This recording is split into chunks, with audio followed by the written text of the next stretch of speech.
आज हम लोग एक्सरसाइज 13.2 का 13.2 वर्ग 8 का 5वां और 6वां नंबर का सवाल को देखेंगे।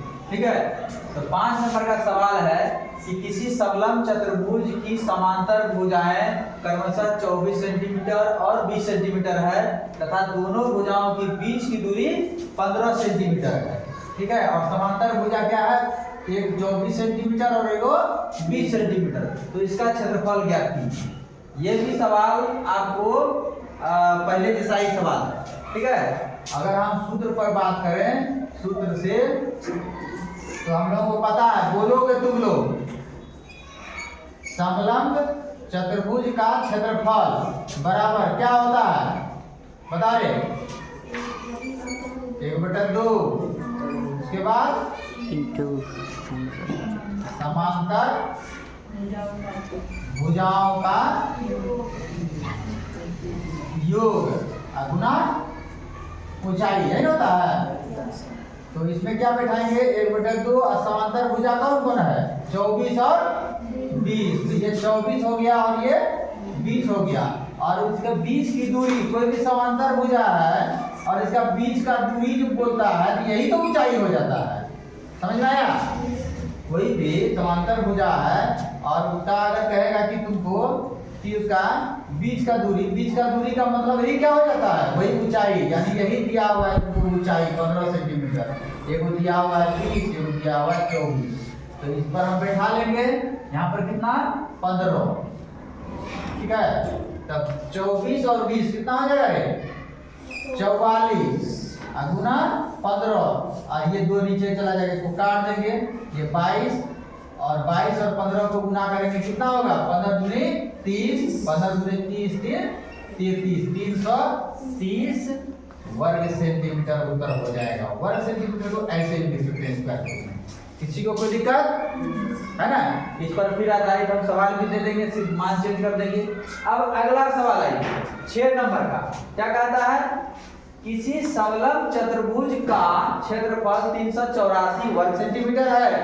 यदि समांतर भुजाओं का अनुपात 3:5 हो और दोनों के बीच की लंबात्मक दूरी 12 सेंटीमीटर है, तो प्रत्येक समांतर भुजाओं की माप ज्ञात कीजिए। यहाँ भी लंबात्मक दूरी का मतलब वही हो गया ऊंचाई।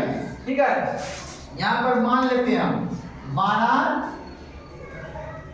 अभीष्ट संख्या बराबर x। इसका मतलब क्या हो गया, पहली, अगर x मान लिए, पहली समांतर भुजा बराबर क्या हो जाएगा, 3:5 है तो यहाँ 3x कर देना, और दूसरी समांतर भुजा का मान क्या हो जाएगा, 5x हो जाएगा। अब हम सूत्र पर बैठाएंगे, क्या लिखते हैं लोग, समलंब चतुर्भुज का क्षेत्रफल। दोनों को याद हो गया होगा शायद। 1/2 क्या लिखते हैं, समांतर भुजाओं का योग गुना ऊंचाई, या लंबात्मक दूरी को या ऊंचाई को या समलंब को। ये क्षेत्रफल का मान आपको दे दिया है, कितना, 384। तो यहाँ 384 बैठा लोगे, और यहाँ पर 1/2, और समांतर भुजाओं का योग क्या है, यहाँ x में मान बैठा लिए हम लोग, 3x जोड़ 5x बराबर, और ऊंचाई कितना हो दिया हुआ है, 12। ठीक, अब देखो 2 से हम इसको काट सकते हैं, 6 हो गया, ये 384 हो गया, बराबर 5 और 3 कितना हो गया, 8x गुना 6। यहाँ क्रॉस मल्टीप्लिकेशन हम लोग कर सकते हैं, x का मान क्या हो जाएगा, ये दोनों मान इसके नीचे में चला जाता है, ये 8 गुना 6 x बचे। अब इसको काटो, 8 8 जो 32, 8 जो गए 32, यहाँ 8 64, और 6 से काटोगे 6 48, यानी आपको x का मान कितना निकल गया, 8 निकल गया।